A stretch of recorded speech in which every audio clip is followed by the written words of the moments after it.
Rasanya pedas. Tapi bukan cili. Baunya pun sangat harum. Inilah dia, bunga cengkeh. Majika Flora kali ini akan membongkar rahsia pokok bunga cengkeh. Nak tahu tak dari mana asalnya bunga cengkeh ni? Jom, ikut saya.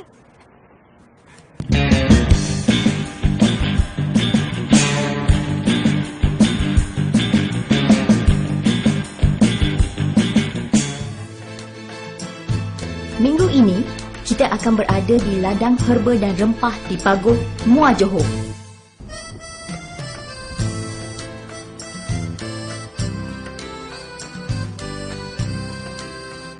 Nama saintifik bagi cengkeh ialah Syzygium aromaticum.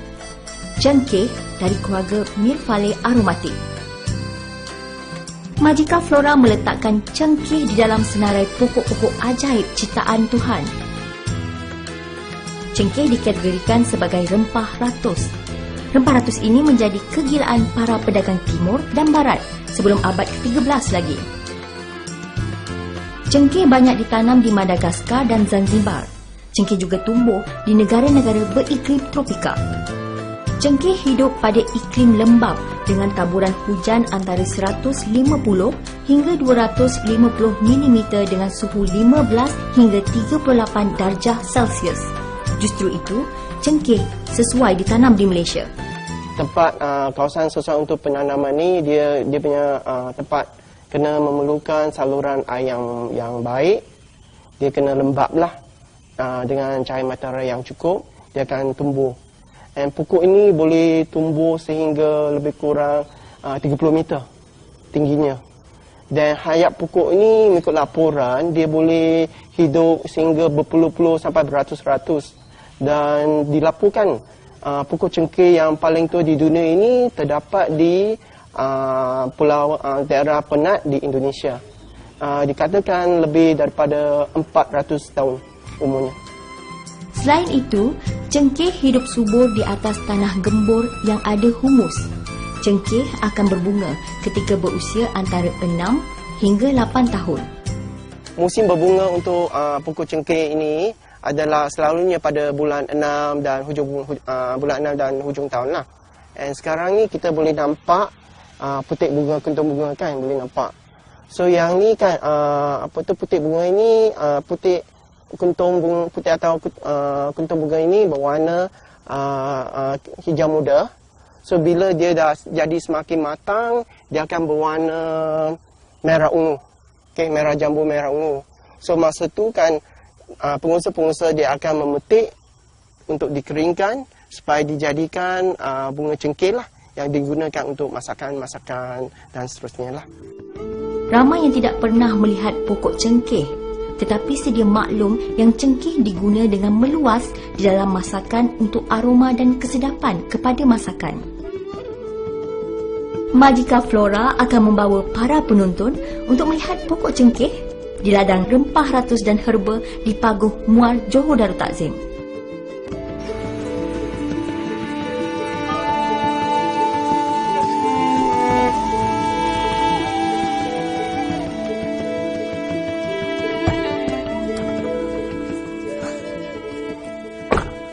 Saya berada di kawasan penanaman cengkeh. Cengkeh ni asalnya banyak tumbuh di Zanzibar, Indonesia dan juga di Madagaskar. Ladang ini terletak di kilometer 19, Jalan Paguh, Muar. Ladang ini berkeluasan 3,200 ekar. Buat masa sekarang, baru 200 ekar diusahakan dengan tanaman 6,000 spesies pokok-pokok herba. Ladang ini diusahakan oleh Tuan Haji Nasuha bin Haji Kasian. Ianya menjadi perniagaan keluarga Tuan Haji Nasuha dengan anak-anaknya. Ladang herba kita mempunyai 6,000 spesies yang kita tanam seluas 3,200 ekar. Organik ni bukan mudah, bukan mudah kita nak dapat kerana struktur tanah juga peranan penting, dan juga location yang tanaman-tanaman ni, dan juga cara penanaman. Cara penanaman mengikut organik memanglah agak rumit ya, kerana dia tidak menggunakan conventional fertilizer. Kita gunakan semua organik. It's based on compost. Walaupun tanaman ini mengambil masa yang panjang untuk dituai, selagi belum mencuba, tentulah tidak nampak hasilnya. Apabila ladang ini mengeluarkan hasil, wujudlah kilang memproses rempah-rempah ini.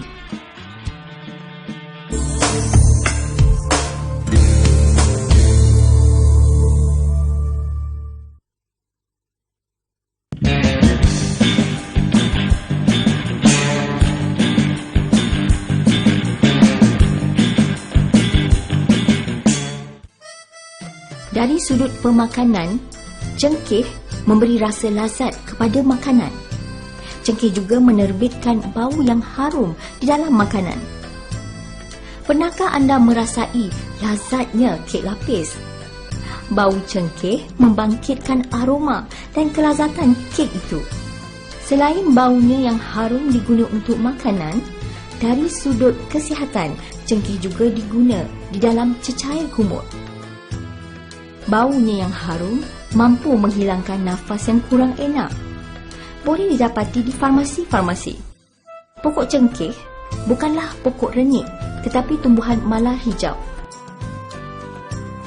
Cengkeh ini juga digunakan untuk merawat batuk. Selain daripada itu, rasanya yang pedas akan kebas mampu menyembuhkan sakit gigi. Ni Cik Ali, dekat tangan saya dengan di belakang ni semua cengkeh yang dah dikeringkan dah kering Tapi apa proses yang dilakukan sebenarnya sebelum jadi macam ni? Sebelum cengkeh ni jadi macam ni, so kita tuai dulu dah daripada pokok dia, pokok cengkeh tu. Biasanya kita tuai dia dalam bulan Januari, Februari. Lepas tu kita dah tuai tu, kita kering, cuci dia, bersih-bersih dan kita keringkan lah. Keringkan kita ada tempat pengeringan dia yang khas. After kalau kita keringkan secara manual lah guna cahaya matahari, dia akan ambil masa dalam 2 minggu. Kalau kita gunakan mesin tu dalam 2 hari je. So after kita keringkan, kita akan asingkan dia punya daun-daun tu dan dia akan terus jadi macam ni lah. Kalau saya tengok ni ada 4 tray berapa kuantiti sebenarnya untuk satu ni? Ini dalam 25 kilo.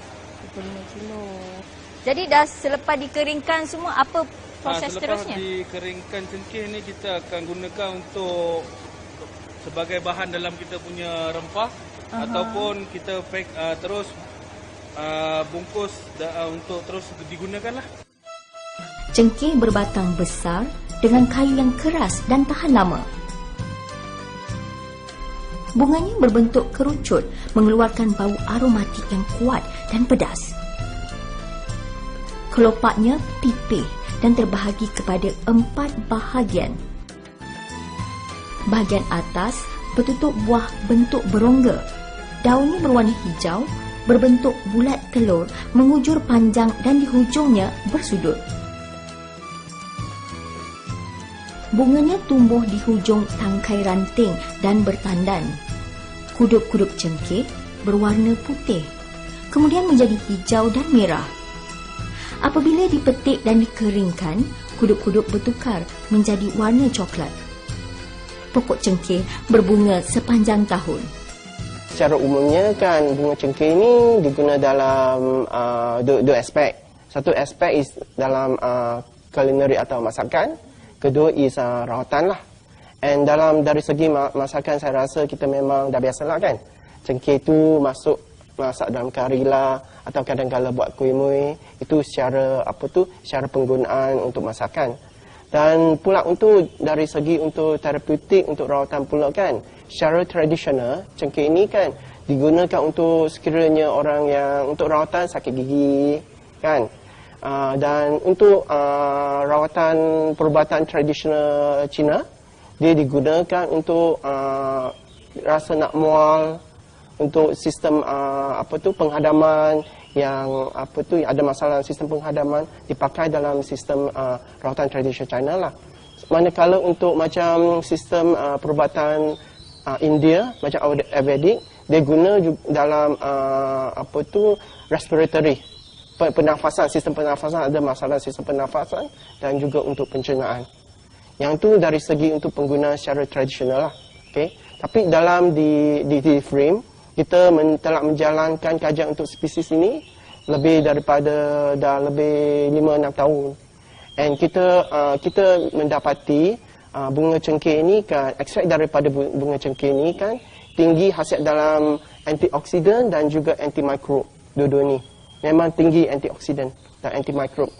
Daripada pengetahuan maklumat berkenaan dia punya aktiviti ini kan, buat masa sekarang kita cuba bangunkan ekstrak bunga cengkeh ini sebagai bahan pengawet semula jadi yang boleh digunakan dalam produk makanan ke, produk herba dan sebagainya lah. Cengkeh telah digunakan di dalam makanan sejak lama. Dahulu semua bahan-bahan rempah ini digiling ataupun dikisar dengan menggunakan tenaga manusia. Sekarang pengguna tidak perlu menyediakan sendiri. Semua tersedia dalam bentuk yang mudah di pasaran. Cengkeh serbuk dicampur dengan bahan lain menjadi sebagai rempah kari daging dan rendang daging. Cengkeh juga merupakan salah satu bahan untuk membuat sup bunjul.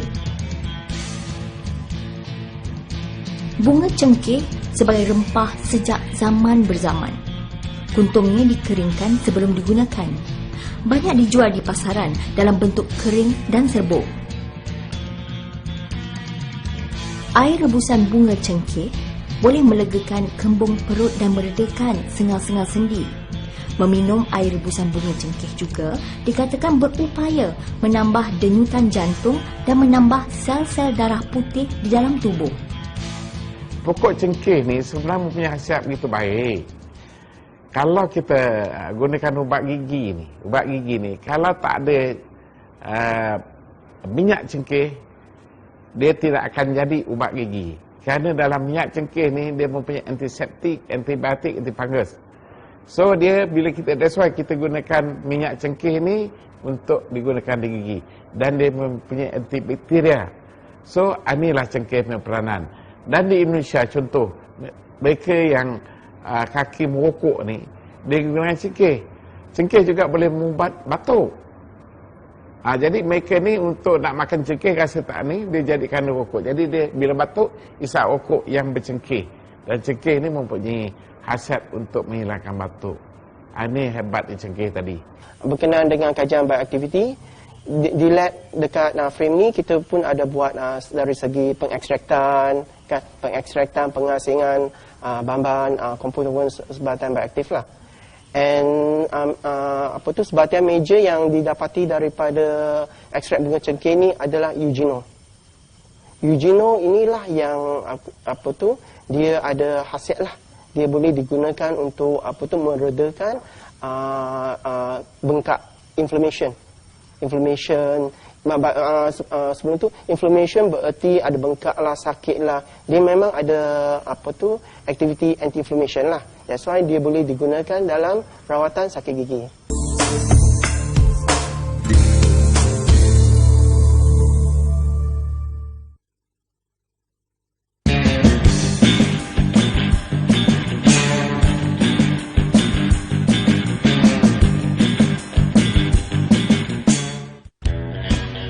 Ladang rempah ratus menggunakan campuran cengkeh di dalam resepi kari daging dan rendang Mak Siti. Cengkeh yang digunakan dipetik dari ladang mereka sendiri.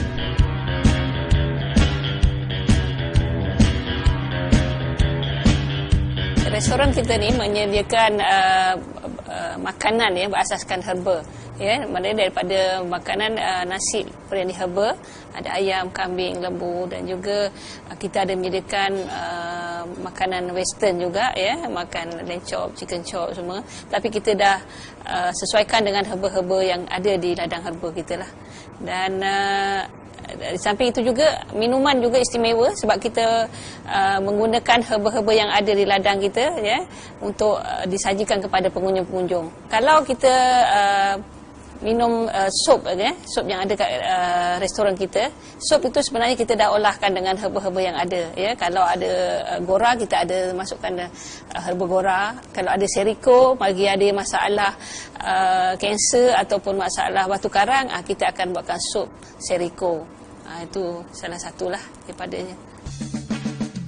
Herba-herba ini dimasukkan ke dalam nasi dan lauk-lauknya. Contohnya seperti nasi biryani. Nasi biryani biasanya dicampur dengan rempah biryani. Nasi berempah di restoran herba memberi dua kebaikan.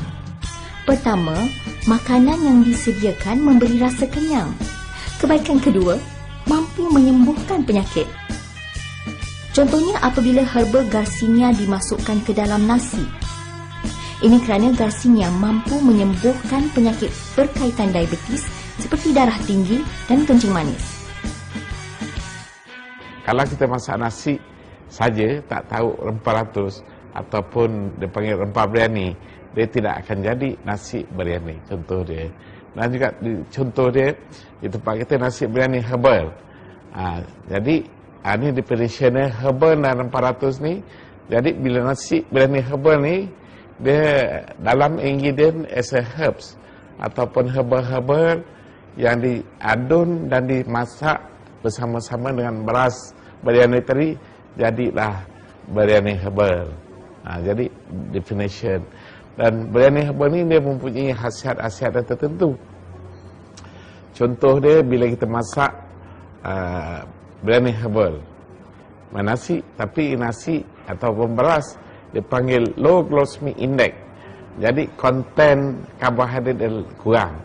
Jadi orang yang kena diabetes ataupun diabetic patient, dia perlukan yang low glycemic index tadi, membolehkan dia makan dan tidak menghasilkan karbohidrat yang tinggi. Jadi dia ada unsur-unsur perubatan. Cengkeh secara tradisional dimakan begitu saja atau bersama sirih.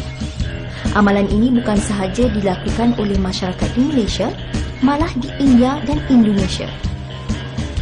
Sejarah, kalau di Malaysia ni kita panggil dukun-dukun, bomo-bomo, tok bidan kalau di Malaysia. Tapi di China dia panggil sensei. Bila orang Cina datang ke Malaysia, dia bawa sensei ni, dia berniaga di Malaysia ni dengan dia tumbuk akar-akar, dia bagi orang makan supaya ubat. Itu dipanggil sensei. Kemudian di India dia panggil Ayurveda. Sebelum Ayurveda dia panggil Siddha. Ini perubatan-perubatan kuno di India. Dan juga di Middle East. Contoh di Middle East ni panggil perubatan Yunani. Dulu isteri Rasulullah SAW, Sayyidah Khadijah, dia pun berniaga herbal, perubatan. Dia berniaga saffron, dia berniaga korma, dia berniaga buah tin, dia berniaga black seed ataupun abatu sauda. Jadi mereka dah menjual barang tu daripada zaman Rasulullah dulu, dah mulai perniagaan herbal ni.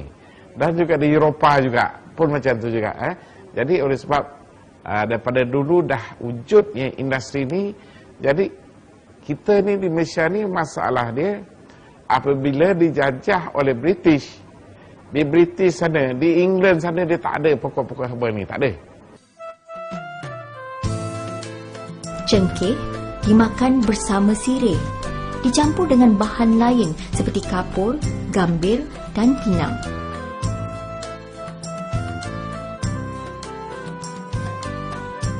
Dahulu cengkeh dipercayai boleh mengubat sakit tekak dan sakit gigi.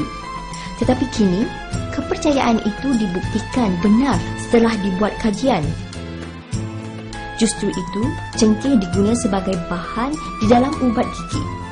Ini bermakna, cengkeh telah menyumbang kepada kehidupan manusia sejak dahulu dan terus relevan dalam dunia perubatan dan produk moden sehingga ke saat ini. Betapa bertuahnya Malaysia yang beriklim tropika.